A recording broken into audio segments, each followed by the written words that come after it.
So the idea here is maybe we'll spend about 30 minutes at most, just sort of talking about the film. And I guess one thing, Steve, just to start off, this film, of course, presents a dramatized version of the sorts of things that men and women who are serving do in the Navy SEALs do. What do you think, though, the general public should take away from this film? And sort of the role Navy SEALs play and the special operators play. First, just to acknowledge what Robert talked about, that, normally one team would not do all of these missions, in sequence like that. That's a little bit of a stretch. They obviously didn't want to put that many more of those young men into the acting business, but it take it away as an example of the kind of missions that the special operators, in this case particularly the SEALs, are capable of doing, the kind of equipment they use, the kind of interaction that they go through to do these missions. So, I've heard a lot of criticism of the movie of, well, it's unrealistic. Okay, it's a movie. Normally they have actors doing all that stuff. These were actual Navy SEALs doing what they do. I did read a thing where the guys filming that one scene when the boats pull up and kind of light those bad guys up. The cameramen were all excited about it until they explained to them that a lot of that stuff was filmed with live ammo. because I got to tell you, in special ops, they use live ammo for training. I learned that as a young lieutenant. The first training mission I did with the first team I was on, we were out at a range and we did an immediate action drill, you call it, where you pretend there's bad guys out there and you sort of disengage. And I was sitting there setting up a live claymore mine, which shoots little metal beads like those vests were going to shoot, and with our good guys out in front of us shooting live ammo, and then they pulled back behind us and were shooting sort of around and over me while I set this thing up, and then we set it off. And I had come from a regular Army unit at that point, and I said, God, the range control people see us doing this. We're all going to go to jail.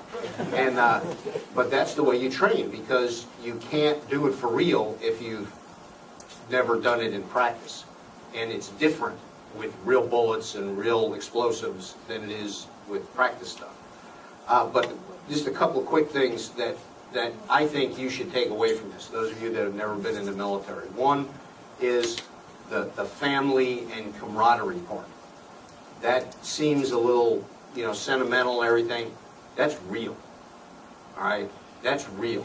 The teams that I was on and the teams that I led, the wives of the team members are like sisters to the guys.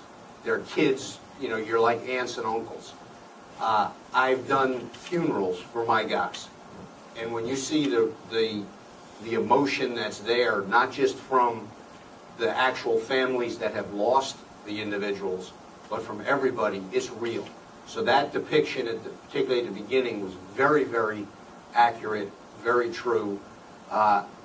Talking to my wife about her reaction when I would deploy, that young lady, as she said goodbye to the lieutenant, and they're brave, and they stand there, and they give their support to their spouse as they deploy, and then they live with the difficulty afterwards, in some case the extreme difficulty.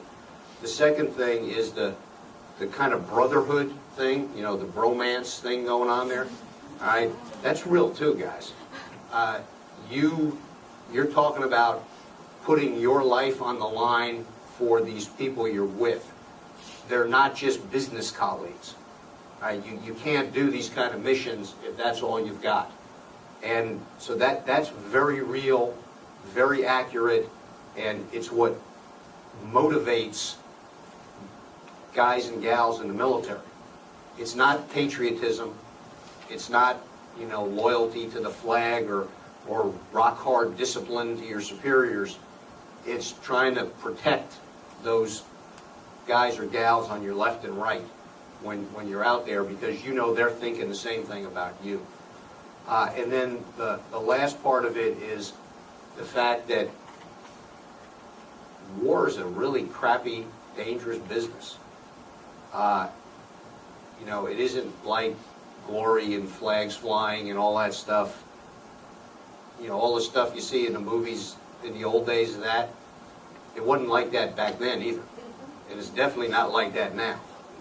It's ugly, it's dirty. The bad guys depicted here, they're out there.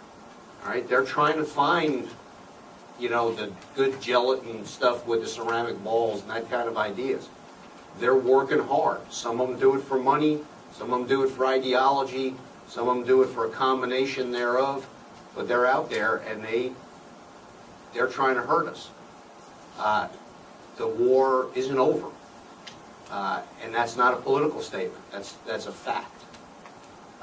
And thank God we still have young men and women who are willing to put on the uniform of this country and continue to do those really hard things.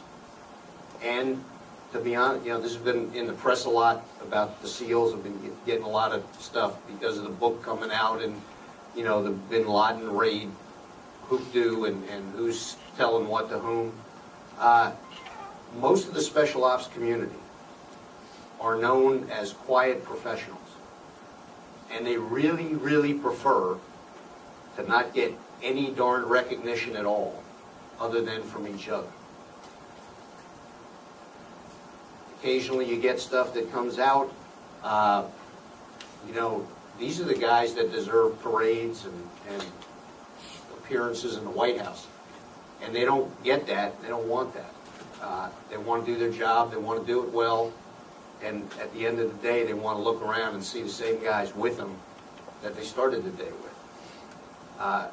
They are the elite professionals of our military, but I got to tell you, they're not supermen. They are regular men, in some cases women. They work together. They give each other unbelievable grief. That was pretty mild, the stuff in the movies, the way they were hassling each other.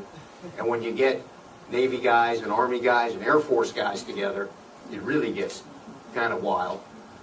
But you realize when those guys went in, they were flying in on Air Force Special Ops aircraft, C-130s, MC-130s. And then when those boats came in, they were being hauled under Army Special Ops MC-47s, MH-47s, excuse me, helicopters. All the services, particularly in SOF, work together all the time. A lot of people have said, well, you're Special Forces, you're a Green Beret. Were you jealous because the SEALs got to go in and get Bin Laden? No. I'm just really glad they got him. And, you know, every time one of those guys does one of those really hard jobs, all of us who've worn a uniform, there's a little just catch in the throat. We're like, yeah, good job, guys. You did what you're supposed to do for this country. And we don't really care what it says after the U.S.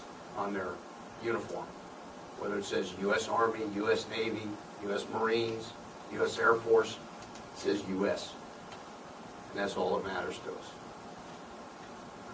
us. And again, just Dr. Bucci here, when he was in the military, at one point was the commander of the 3rd Battalion, 5th Special Forces, which he led deployments to Eastern Africa, South Asia, Persian Gulf, including Operation Desert Thunder, and also was a leader within the 82nd Airborne, as well as the 5th and 7th Special Forces.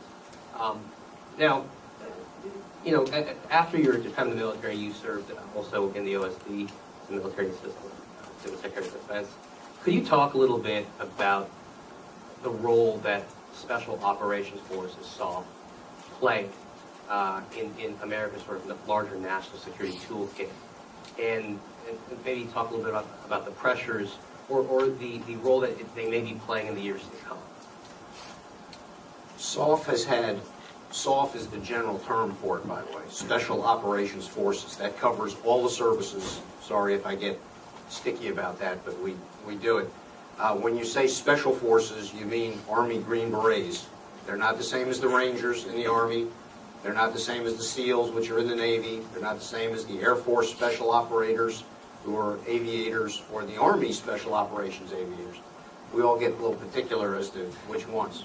So if you're going to do it, use SOF, S-O-F. All right?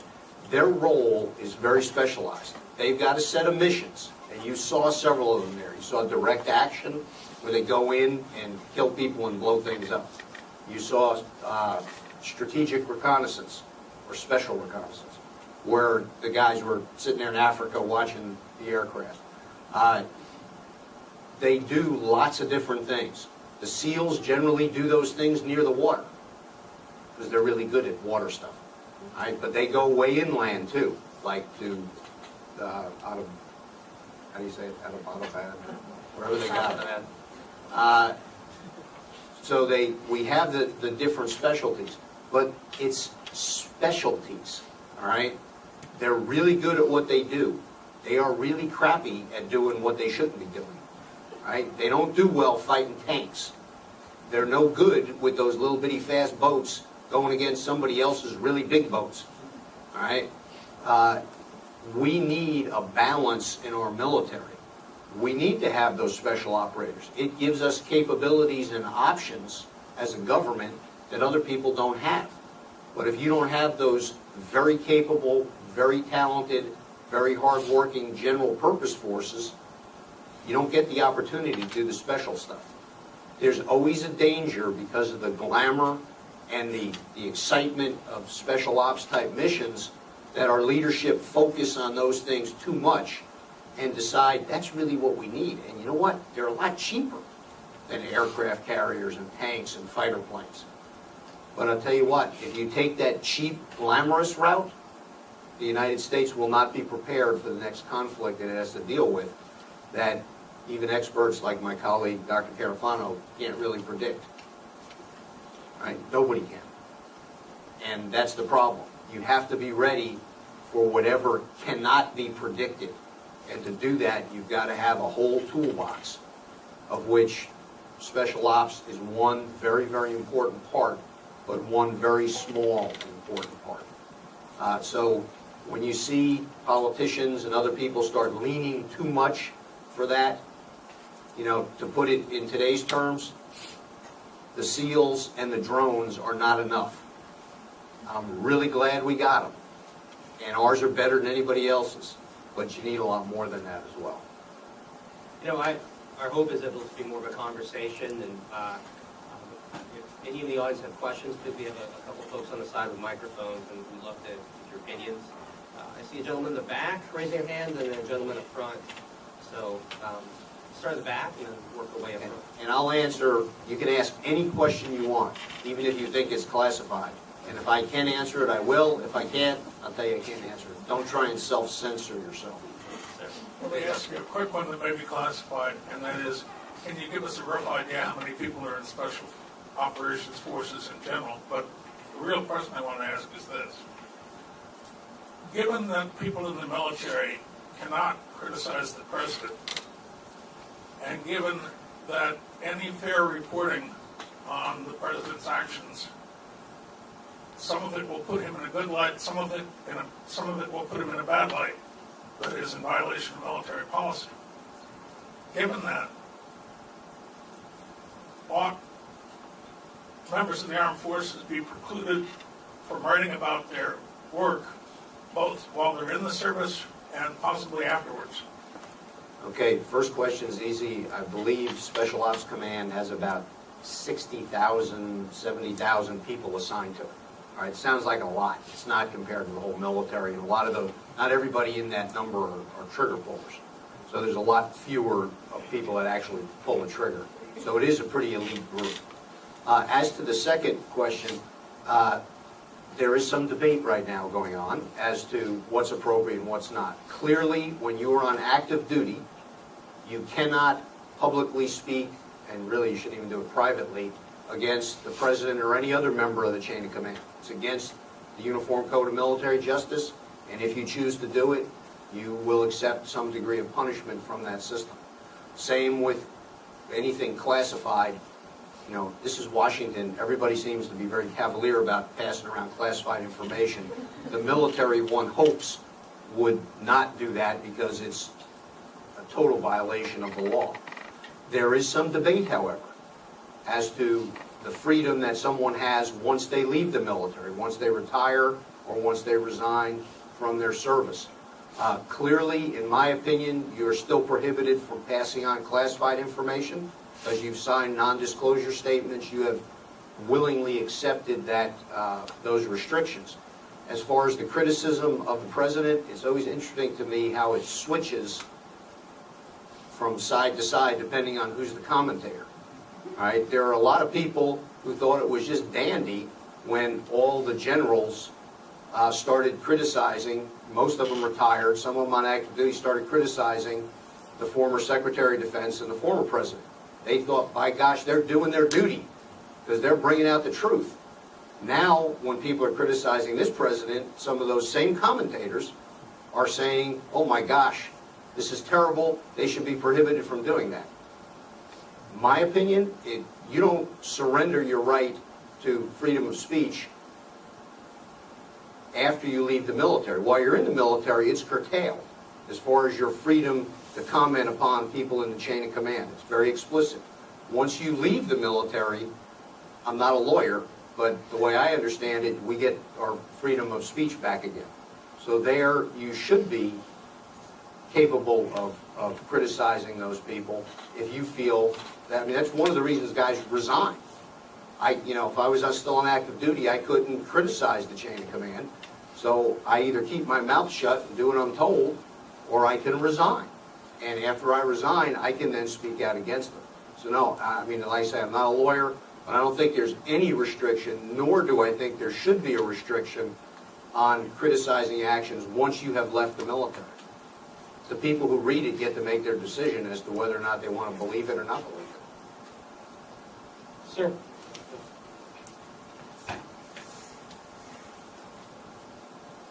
Yes, on my GPS, I have put in an intersection in Red House, Virginia. There's a road called Sheikh Jelani Road in Red House, Virginia. And Sheikh Jelani happens to be the man that Daniel Pearl was going to see in Pakistan.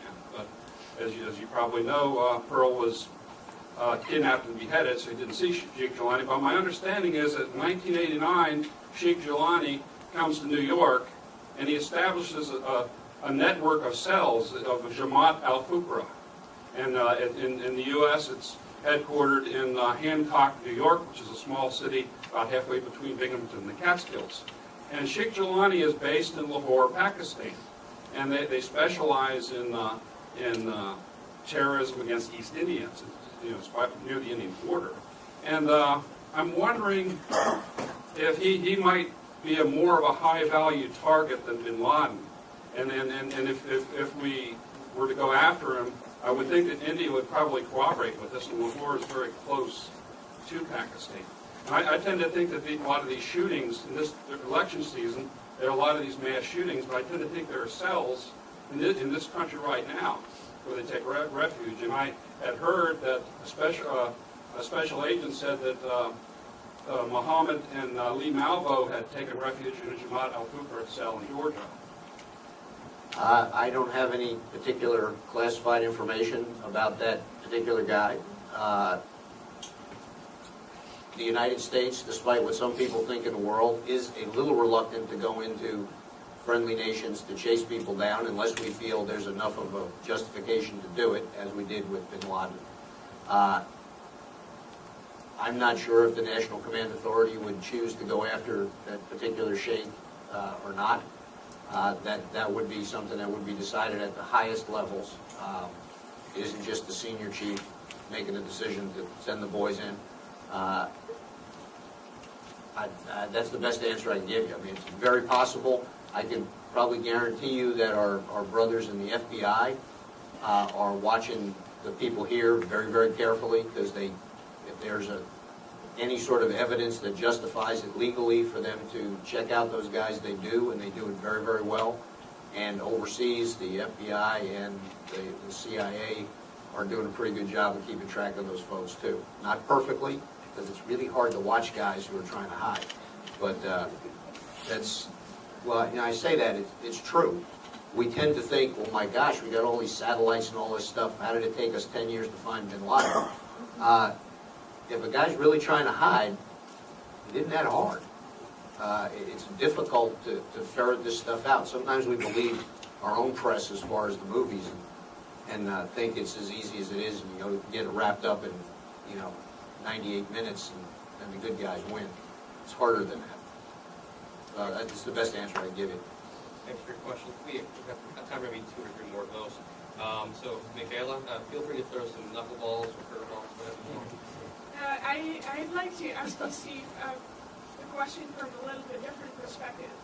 What can you do as a civilian, as a citizen, to support the work of these guys and make it easier for them in terms of awareness, other forms of support? Particularly for these kind of guys, the special ops folks, the best thing you can do, this is a personal opinion, but you can pray for them because they're really doing some tough things. 2, there are a lot of organizations, the Special Operations Warrior Foundation, that support little kids like that kid was displaying, that where one of their parents has been killed doing special operations work. They provide scholarships for them. There's organizations like that that can really do minister to the families, to the folks that do this kind of work. And if you ever see one of them in a uniform and you see that funny either patch like this one or that big pin that they put on the coffin, go up and thank them, because those people have sacrificed an awful lot for this country. And I think if you do that, they'd be thrilled. Thanks for that question. I think just to add, one foundation is, again, the Navy SEAL Foundation. Yeah. Navy SEALs Foundation. Just Google them. I believe it's Navy SEALs Foundation. That will work. If you look for that stuff, there's a lot of really fine organizations out there that are doing exactly what you're looking for, that we as citizens should support and could support pretty darn easily. And it makes a difference. I saw one here and then one there. That's the lady in the. Please, we have a microphone. Hi, thank you for the presentation. I was wondering how, touching back on the intelligence agencies, how do you coordinate between the military and the intelligence agency, and who gets the final call at the end of the day? Who makes the call to go up into an operation, and how is it coordinated? It used to be done not so well. As we know, there was the so-called stovepipes, or as we like to say in Washington, silos of excellence. Because everybody had their own turf, people didn't want to cooperate. There was some, if we tell them this stuff, they might use it and they'll get the credit. I won't say that's completely eliminated, but it's broken down quite a bit, particularly in the special ops community. There's a very, very tight relationship with the intelligence community because there's really a lot of overlap with what they do. I won't go into more details than that. There is a lot of overlap, and it is done very, very well. And to do the kind of stuff, like we've never done an operation like they did in Mexico, all right? Probably wouldn't with Mexico. Just because of sovereignty issues, and it's not a criticism, it's just a statement. But to do something like that, it would go all the way up to the President of the United States. Right? He makes those calls. Now, the Secretary of Defense, when I worked in the front office, when we needed to do stuff, there were many times where the Secretary of Defense took a little packet and he went over and talked to the President and usually selected members of the National Security Council, not the whole thing. And they made a decision on whether something was a go or a no-go. And our leaders do make those decisions at the highest level. They do not defer incursions into other countries down. They may make a general decision, go ahead and do what you need to do, and then you do a couple of things. But these kind of one-offs, like were depicted here, that's stuff that would go up to the highest level before it was decided. And let's take 2 questions in a row just to get. So the gentleman with the microphone and right behind you. Yes, thank you for being there for the presentation. I have more of an operational question, I guess. So, how are you alluded to the fact that each soft element has its own specialty? So they're chosen based on that specialty. But how are SOC teams chosen generally? For a specific mission, you mean? For a specific mission. Okay. Well, let's take one more Get question the after second that. question, So, and I'll try and answer them both. I'll just say the big takeaway as I'm watching this movie, I'll just basically, small comment, get you guys to reflect on it. What if those guys hadn't succeeded? Now I'm watching the movie, they hadn't succeeded. Look what was going to happen. They were going to hit San Francisco, they were going to hit Houston. This is all being done very quietly. But what if they hadn't succeeded? Okay. To the first question, we have a Special Operations Command, commanded by Admiral Bill McRaven. Great guy, real American hero, very intellectual young man as a 03, 04 in the Navy. He wrote a really great history book on SOF. He owns the whole command, right? And he gets the mission from the president. Sometimes it goes to JSOC, Joint Special Operations Command, and those are the most cutting-edge guys. Those are the guys who got bin Laden. They own SEAL Team 6 and Army's Special Operations Detachment Delta. It's really not called the Delta Force other than in the movie. And they look and say, what assets do we need to do this mission? And what are people doing? Because these guys are also doing day-to-day missions, and they're chasing bad guys all over the place. So they pick the most appropriate units and capabilities, and then the ones that are available and ready to go, perhaps rested, perhaps prepared. They also really don't do things like so much on the fly like they did here. The first hit they do down in the village, there's not a lot of missions where you go in and say, well, who's there? I don't know. Probably a lot of them. They probably got a lot of guns. Okay, we're ready to go. We usually do a little more planning than that. In fact, some of it is ad nauseum planning, and the bin Laden hit was, that was something that was rehearsed and rehearsed and rehearsed. We use all of our incredible assets to get as much information on what's there and who's there and what the buildings look like. Whether the doors open in or open out, because that makes a difference on whether you're trying to kick them or not. There's a lot of those things that are pretty significant. So there's a lot of thought that goes into who does these kind of missions. And to the second question, what would have happened? A lot of Americans would have died.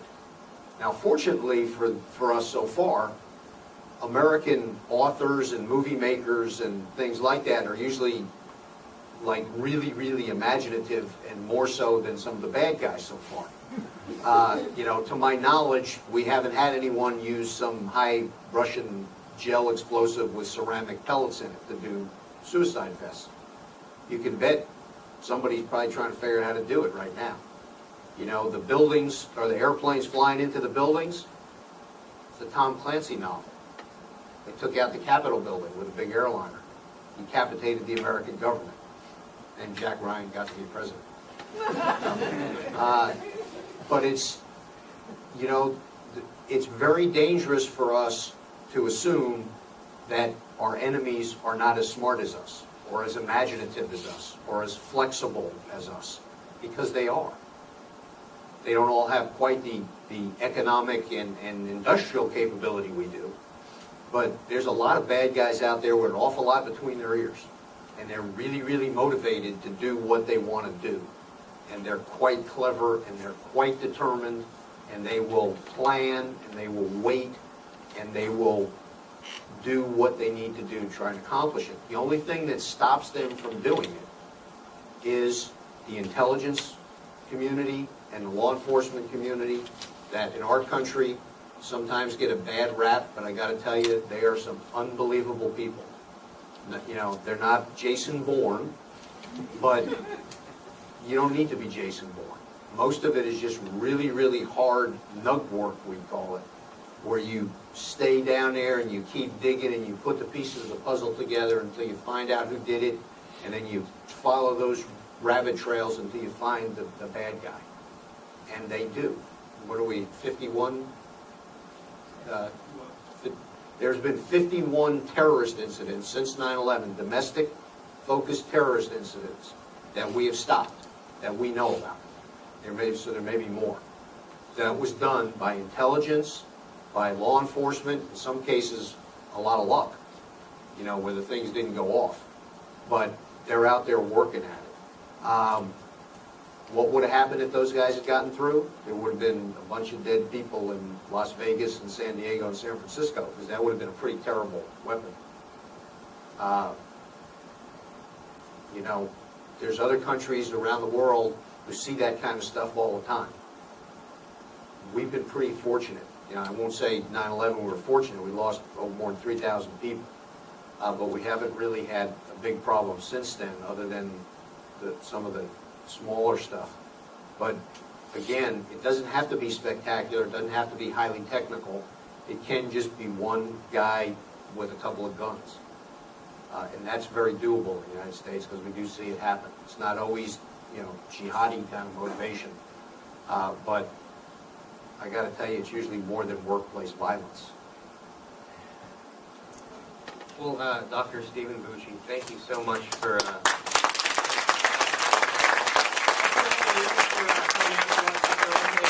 the actual families that have lost the individuals, but from everybody, it's real.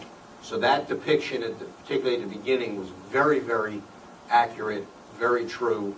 Talking to my wife about her reaction when I would deploy, that young lady, as she said goodbye to the lieutenant, and they're brave, and they stand there, and they give their support to their spouse as they deploy, and then they live with the difficulty afterwards, in some case the extreme difficulty. The second thing is the kind of brotherhood thing, the bromance thing going on there. All right, that's real too, guys. You're talking about putting your life on the line for these. Stuff was filmed with live ammo.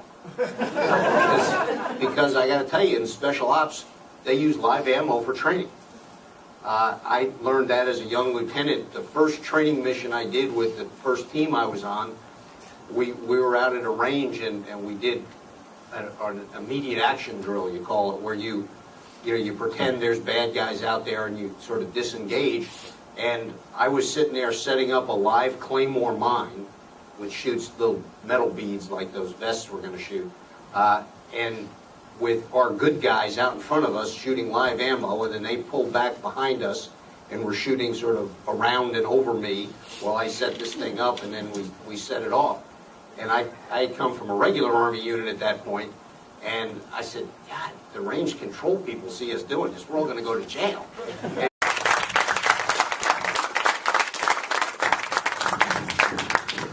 So the idea here is maybe we'll spend about 30 minutes at most, just sort of talking about the film. And I guess one thing, Steve, just to start off, this film, of course, presents a dramatized version of the sorts of things that men and women who are serving do, in the Navy SEALs do. What do you think, though, the general public should take away from this film? And sort of the role Navy SEALs play and the special operators play. First, just to acknowledge what Robert talked about, that, normally one team would not do all of these missions, in sequence like that. That's a little bit of a stretch. They obviously didn't want to put that many more of those young men into the acting business, but it take it away as an example of the kind of missions that the special operators, in this case particularly the SEALs, are capable of doing, the kind of equipment they use, the kind of interaction that they go through to do these missions. So, I've heard a lot of criticism of the movie of, well, it's unrealistic. Okay, it's a movie. Normally they have actors doing all that stuff. These were actual Navy SEALs doing what they do.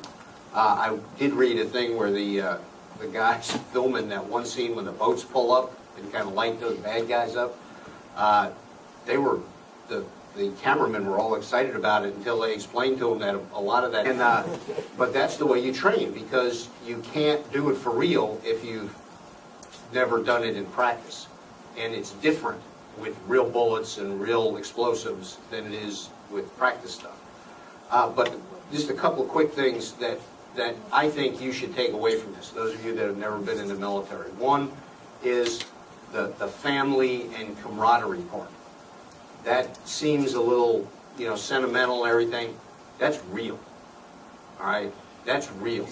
The teams that I was on and the teams that I led, the wives of the team members are like sisters to the guys. Their kids, you're like aunts and uncles. I've done funerals for my guys. And when you see the emotion that's there, not just from